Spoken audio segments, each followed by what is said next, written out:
social media use feels like alcohol consumption in Mad Men, in that, like, we all know we're addicted, but no one really wants to say it or describe themselves as an addict because it's such a normalized part of our life. Like, you watch something like Mad Men, it's pretty clear nearly every single person on that show is an alcoholic, but how many people in the show actually say they are?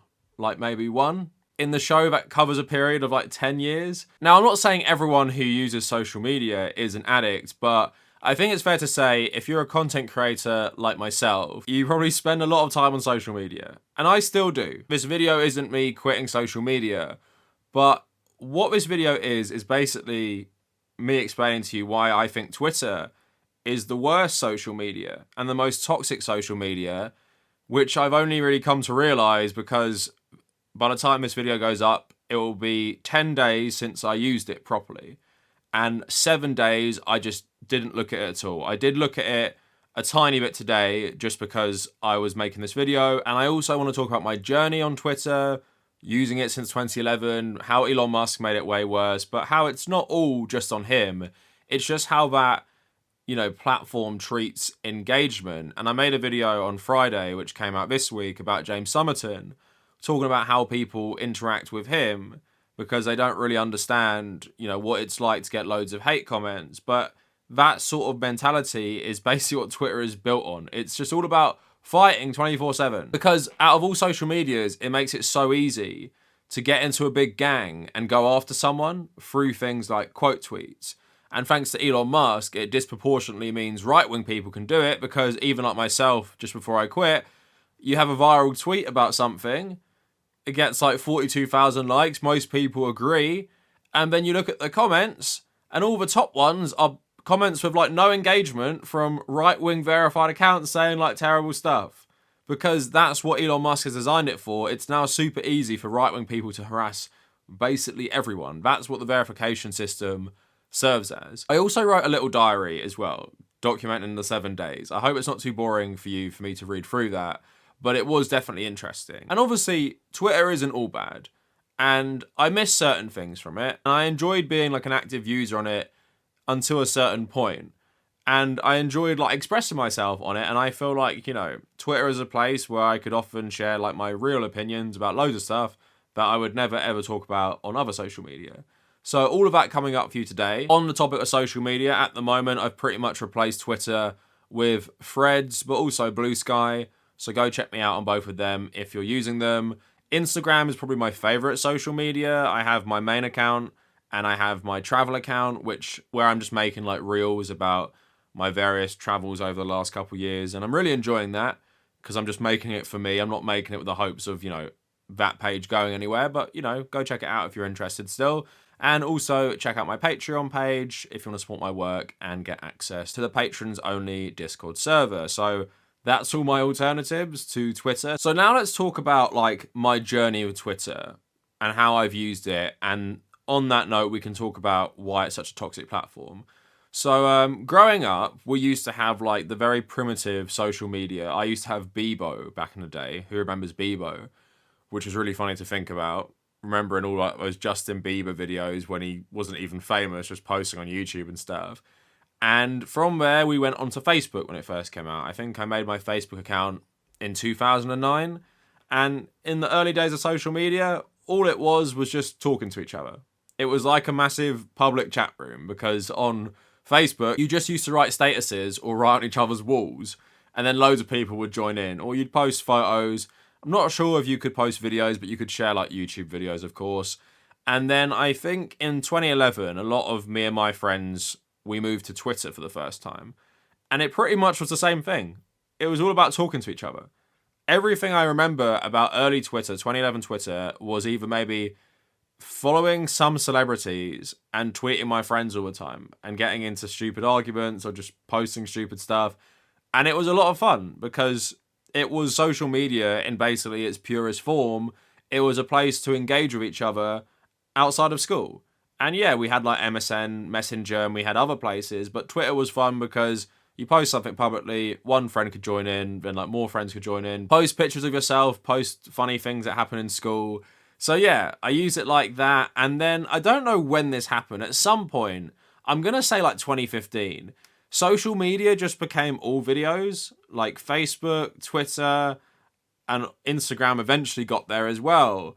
And it just felt like it changed everything into more like brand friendly and just kind of ripped out the soul of social media, because it went from being a place to chat with your friends or interact with new people to just where brands and stupid pages like Unilad would post dumb videos and dumb pictures. And I guess as I moved away from like school and went to university and stopped interacting with my friends in that way, because we'd all just have like closed Facebook chats or whatever, I guess, it changed how I use social media.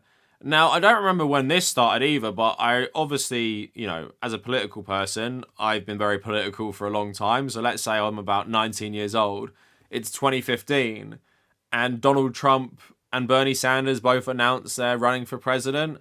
And I'm on the social media battlegrounds of Twitter fighting conservatives all the time, but also fighting like Hillary Clinton supporters.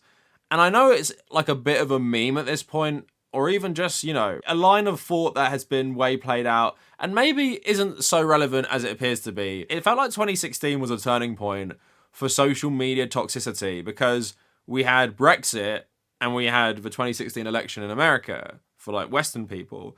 And I just remember on Twitter fighting all the time, and in YouTube comments as well, just with random people. Like, I wasn't a YouTuber at this point. I was just a random nobody on Twitter, just fighting random Americans about why Hillary Clinton is bad or why Donald Trump is like a monster or whatever, right? And despite like obviously Brexit going the way I didn't want and the 2016 election, Trump getting elected, which was like a disaster, I enjoyed it. I enjoyed the fighting. And I think a lot of us do, and a lot of us still enjoy it. And it just feels good. It feels good to get in a mob. I talked about this in my last video, and start attacking people. And someone recently compared it to like how you act when you're in a car, when you're driving. Like, how do you talk about other people on the road when people can't hear you and can't really see you? I know people get bad road rage, but social media is that even worse, because you see something you disagree with and you want to correct that person. You want to make them repent. You want to make them see your side, so you go after them. And if you can go after them disproportionately with loads of like-minded people, all the better. You can all talk about how you're so good, you're so right, and that person is an idiot. And also, on that note as well, in real life, when you're walking down the street, you don't get exposed to most people's opinions about stuff. And even in your real life, like, how many people will tell you to your face their personal opinions about politics, about anything? Not many. But on social media, any random person can set you off with some terrible opinion about stuff. So yeah, I enjoyed it. I was in the trenches of the social media war during that period. And then in 2017, I made my YouTube channel. I made my YouTube Twitter. Continued doing that, but obviously as I was building a channel, I was also building some sort of Twitter brand. And I guess my brand, and something I kind of miss right now, and I'll talk about that a bit later, is just making fun of people and jokes. I just like telling stupid jokes on social media, or posting like, I wouldn't even call them memes, just some sort of like funny commentary. My brand was always like having a bit of edge to it, but like I wouldn't really call it edgy. It's just like, I will say something I will always say, but it seems like a bit shocking in the context of like social media where everyone pretends to be friends. I don't know if that's the right description. And also, some people who follow me on Twitter will know I like posting inflammatory things that I half believe sometimes, like calling Elden Ring, Elden Cringe, calling Baldur's Gate, Normies Gate, and talking about why I think, it's dumb people like those things, even though I recognize they're good. And with Elden Ring's case, even played 20 hours and I thought it was alright as well. But I just enjoyed that kind of trolling as well. Like, not like really malicious trolling, just like tweet something stupid and get a reaction. That's what I liked, and that's what I kind of miss as well. But also, as I grew and grew, and, my Twitter has like 14,000 followers, I only follow like 300, so people must be following me for something, because they're not following me back for following them. I just liked, tweeting my opinions about video games, tweeting my opinions about music, and something that I think Twitter is good for is feeling like you have some sort of community. And I feel like the left wing on Twitter, it's always felt like quite strong. And also what I've liked as well, getting to engage with other creators that I would never have spoke to, getting people who I've actually grew up watching telling me they like my YouTube channel on Twitter. And that's just been really cool. DMing other people who probably would have never noticed me if they didn't notice my tweets. So yeah, all of that was really cool. And I tell you one time especially where it felt great, like having this community, is my YouTube channel got demonetized, like full stop, in 2021 because I think I made a video on the quartering, and I can't confirm this, but it feels like his fans came to my channel and started mass flagging content. So a YouTube bot like basically said, oh, you can't be monetized anymore because you broke the rules. But then a lot of people on social media like Carl Kalinske, David Dole, Mike from the Humanist Report, they all started retweeting it and tagging YouTube, and loads of just random people did that, and then they reversed it in like, you know, a day. And then I think I told Mike to do this as well when it happened to him, and that worked as well. Because there is some strength in that community. And I'm always grateful that people did that, and I'm grateful when we all come together on Twitter. And we do this for good causes. But at the same time, like, it is a bit of a facade, in my opinion, because it's not real friendship. It's not real community, because once you leave, like, that's it. Like, you never speak to these people again, and no one really cares you're gone. I'm not talking about this in terms of me right now, because I've only been off it for a week. But I remember, like, when people started leaving from Twitter when Elon bought it, or when Blue Sky became a thing, and people whose tweets I've read for years, people who I'd messaged for years, suddenly they're gone. And it's only like 4 months later, I even realised they're gone. Like, I'm like, oh, remember that person? And I look it up and I'm like, oh, they've been gone for ages, and I didn't even realise it, because it's not real life. Like, Twitter is not real life. I know people always say that as like, to tell people to go outside and stuff, but in some ways it's not, because you're not actually building meaningful connection with anyone there. Like, you have that like mutual respect of like liking each other's tweets, maybe sharing the odd DM about something, but it's not real. You're not friends. And I think a lot of people sometimes wrongly think they're friends with people because of social media interaction. Like, not really relevant to this video, but I remember watching like that Ethan Klein Vosh drama, and Ethan Klein was like so surprised that Vosh thought they were friends. And he's basically saying, you know, I DM'd you a couple times, like, we're not friends. But I think, genuinely, I understand how it can feel that way. Because you're like, oh, we must like each other because we like each other's tweets and we DM and stuff like that. And you followed me and we're mutual, so maybe we do have that. But it's not real. And that's the thing, despite my tweets doing really well in, like, the online left niche of Twitter, if I never come back, I don't think anyone's going to be wondering where I went. They're not going to be like, oh, Kavernacle used to tweet loads. What happened to him? No one will be saying that, because it's so disposable as well. You read it and it's gone. So people don't really care because, oh, this one person disappeared from my feed, 1 out of thousands. So that's some of the good things, but in that as well, you all have like little sub-communities on Twitter, and this is why I hate it. It's so easy to mobilize against people. So easy to just dogpile people, and Elon has made this so much easier, like I said, with the verification system, where you can easily just get terrible right-wing accounts, like quote tweeting you and sending their followers against you, and it completely drowns out any engagement you had before. Like I said, you can have like thousands and thousands and thousands of left-wing people all talking about how they agree with you, and then you get right-wingers coming in there, maybe like 20 of them, and they dominate the whole thing. So what's the point of even using it? It's such a losing battle now, I feel like, with Twitter, fighting against misinformation, fighting against hate. It's basically like 4chan on steroids. It's even worse than 4chan, because 4chan at least has the closed message boards. Twitter's not like that. And that's why I started to hate it, and why I realized it was so bad for my mental health, is because you're getting overwhelmed with all this stuff constantly, like opinions you just don't want to read. It's also a site that just feeds off negativity. It's not even just politics. Like, I love my football. I follow some football accounts. I tweet about Brentford sometimes. And then I'll get in my For You tab, which is the new like algorithm, like recommended tab, just every tweet that goes against what I believe to annoy me. And it's the same with politics. Like, I tweet a lot of anti-Israel stuff, and then just my whole like algorithm is suggesting me the most insane fascist rhetoric from Zionists. And it's like, you just want to make me both depressed and angry, so I go after those people and keep using Twitter and stick to this site. And it wasn't until I had a break that I realized how bad it was for my mental health. And I think I've been especially addicted to it with the Israel stuff, like looking at it every day. But in that, like, think of all the terrible stuff you're looking at. and you're looking at it without any consent, because with some other sites like Reddit, a lot of the time it blurs the image and it gives you the title. So to actually see something terrible or watch something terrible, you've actually got to be like, okay, I'm going to do that. I am going to watch this really graphic thing, which is described to me already, and I'm going to choose to do that. On Twitter, I'm just scrolling, and I literally see stuff I'm never going to unsee ever, just randomly. And I meant to go about my day being like, okay, football tweet, OnlyFans model. Oh, here is just like terrible carnage from war, a couple videos of that. Keep going, funny tweet, sports tweet. It's just terrible for your brain to see that. It's so overstimulating. But the thing is, you don't realize it. And I didn't realize it. It's only when I had a break, I started feeling like my head is clearer. And I couldn't pinpoint why. It's because of all this terrible shit I'm consuming 24/7. And it also made me feel more terrible about the world. Now, if there's any downsides for me personally, it's that I feel less informed now. I feel like my YouTube content maybe might suffer because there's nothing like Twitter for finding weird shit, is what I'm going to say. Like, ideas for videos, I pretty much exclusively get from Twitter. Like, I'm scrolling and I'm like, bookmark. I'll go back to that later.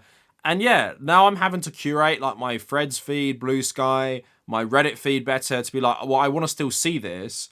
How do I see it without going on that hell site? And this video isn't me promising I'm never going to tweet again. I'm not going to delete my Twitter account.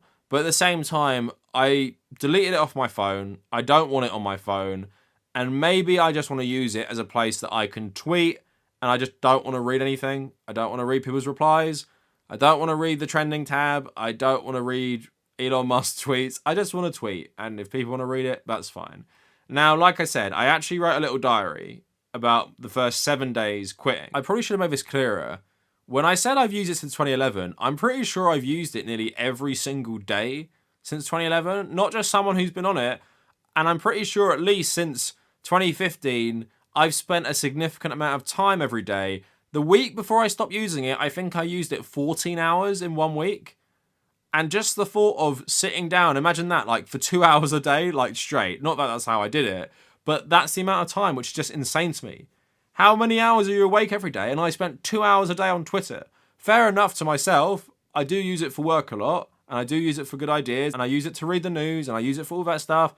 At the same time, not good for you. So here's my little diary.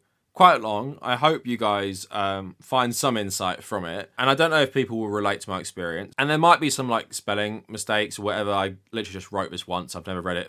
I've never read it again since. But day one, first day off Twitter, probably for years, keep feeling the need to check it and go to do so, but the app isn't there. I've put Blue Sky in its place, I'm talking about my phone here, which honestly at the moment is helping me forget it. My posts on Blue Sky don't get much engagement, but also I'm not really posting for engagement, which is nice for a change. I do want to share my thoughts on Dune 2, and it would have been nice to have that online discussion, which I feel I'll miss out on other platforms. I already feel a little better for not being force-fed terrible images, pictures of war, pictures of straight up fascist shit all over my For You tab. Also, side note, I enjoy not seeing the discourse around football, which also seems like it's shown to make me get heated. Day 2. Busy today, so didn't have as much craving, woke up, got ready, had football, came back, napped, and now made dinner and I'm about to game.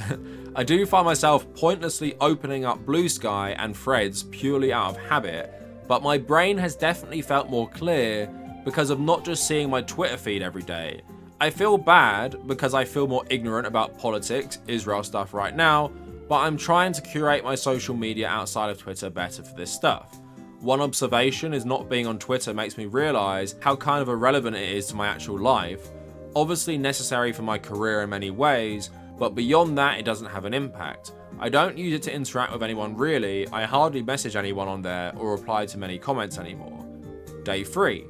Very much not busy today, so I was craving Twitter a bit more, but one of the bad things is I feel very disconnected from the news, or even what the Twitter discourse of the day is, or what stupid shit is trending. But in some ways, it's nice not knowing.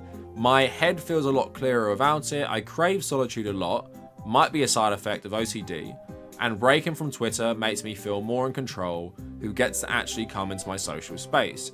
I mean, I obviously still have Instagram, Reddit, and YouTube where I can and do get annoying comments, but Twitter is far worse in this regard. It's like the whole platform is built on trolling. Also, it's nice to unlearn tweeting as much as I did, although I'm currently doing a Q&A on Instagram, so perhaps I still crave that attention. Day 4. Been using threads a lot more and actually getting engagement on that, so that's been a welcome Twitter replacement. I've been trying to follow more news accounts, but it's just not the same as Twitter. I guess that's what years of tuning your feed is good for, getting the exact info you need. My girlfriend suggested I make a video about the Sydney Sweeney stuff, but I'd physically have to go on there to find the information. At the moment, I'm not really missing it, and I'm realizing more how toxic it is and how bad it is for your mental health. I can't really articulate it, but my head definitely feels a lot clearer already. Day 5, had my first viral post on Threads get about 2.7k likes, was about conservatives loving Dune despite the wokeness, a lot of conservatives joining in to attack me, so felt like old times on Twitter.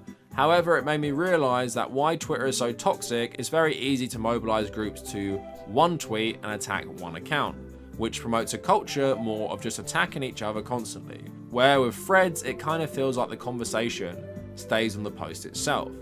Overall, now I'm not missing it too much. I do feel disconnected from the online leftist community, but maybe that's not such a bad thing. It has been good for my mental health to not see as much horrible shit on my timeline though. I will say though, I think my videos are suffering a bit in terms of thinking of ideas that'll do well. Can't beat Twitter for finding all that weird shit. Day 6.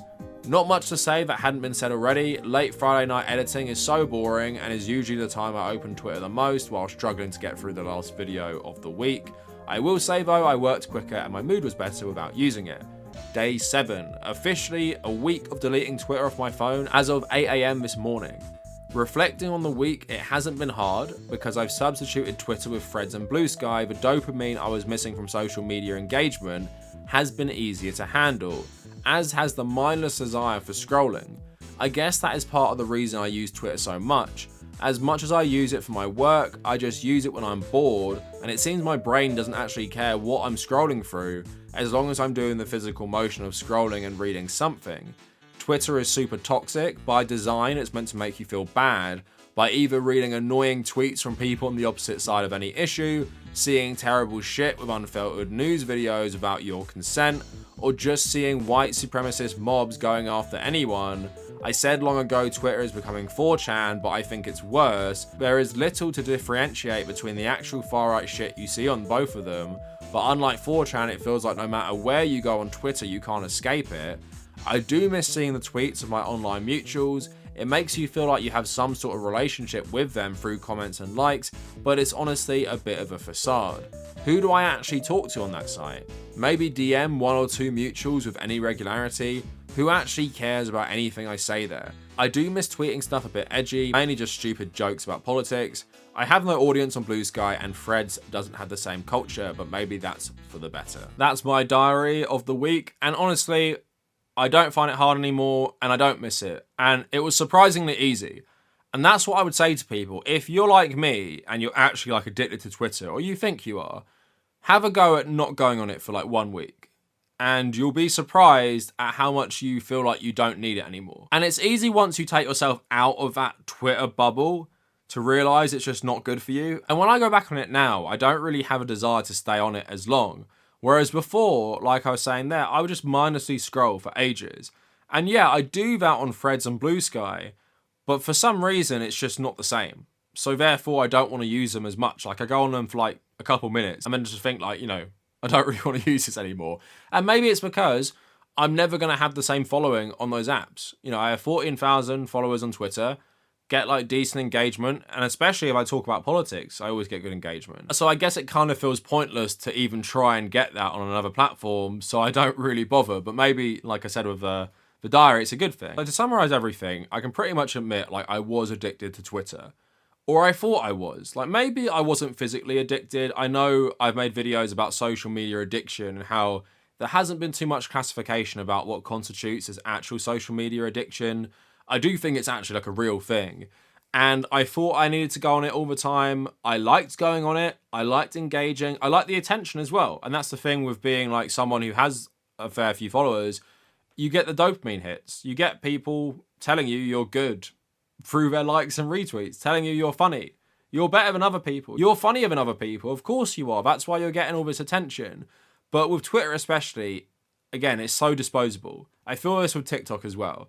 The attention you get is so disposable and meaningless because people don't really care about the person tweeting it on that site. The same way with TikTok, people don't really care about the content creator. And I think that's why I often prefer something like Reddit, where the content is more long form, especially with posts, or something like, YouTube, of course, where I'm putting out like this video, 30-minute videos for people to engage with. So it feels like it's more meaningful. And when people like my content here, you feel like, or maybe they like you as this personality more. With Twitter, it's just like who can make the edgy, funny joke first and get in the algorithm, I guess. So I've already said this, but going forward, I will still use it a tiny bit. Just not going to have it on my phone. I will maybe just open it once a day on my laptop and maybe have a little look and tweet something. And I said probably in the title that Elon Musk made me quit. And I think he's the thing that tipped me over the edge after him running Twitter for over a year, because he just basically made it not functional. And when you use Blue Sky and when you use Threads, because in-shitification hasn't taken place there yet, it's not just like reading terrible shit, watching terrible videos, and looking at dumb ads, right? But they'll get there one day. But I would recommend anyone, if you miss the old days of Twitter, go to one of these platforms. And I will say for Threads, in its favor, what I think it does well is when you tweet about something, it puts that tweet in an algorithm, I think, for that. So I've been tweeting a lot about like Dune lately and Oppenheimer, and it's been getting a lot of engagement, but I only have 1.6k followers. And I think it's because it takes that and puts it in a tab with everything to do with Oppenheimer. And because you don't have the stupid verification system of Twitter, it feels like it's a bit more democratic about what post gets attention, rather than with, Twitter, like, well, if you got the tick, you're already boosted over someone like me who doesn't have the tick. I don't know. It feels better at the moment. And also, the culture on Threads is a lot more wholesome, naive. I don't know what it is. People overshare way too much. And it also feels like people reply to each other there just to, like, engage and be nice. And it's not all about fighting. I'm sure it'll get there. But I have surprisingly enjoyed my time with Threads when I've made it like my main like text-based social media.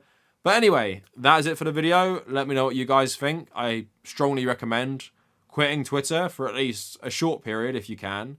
And if you made it this far, thank you for watching.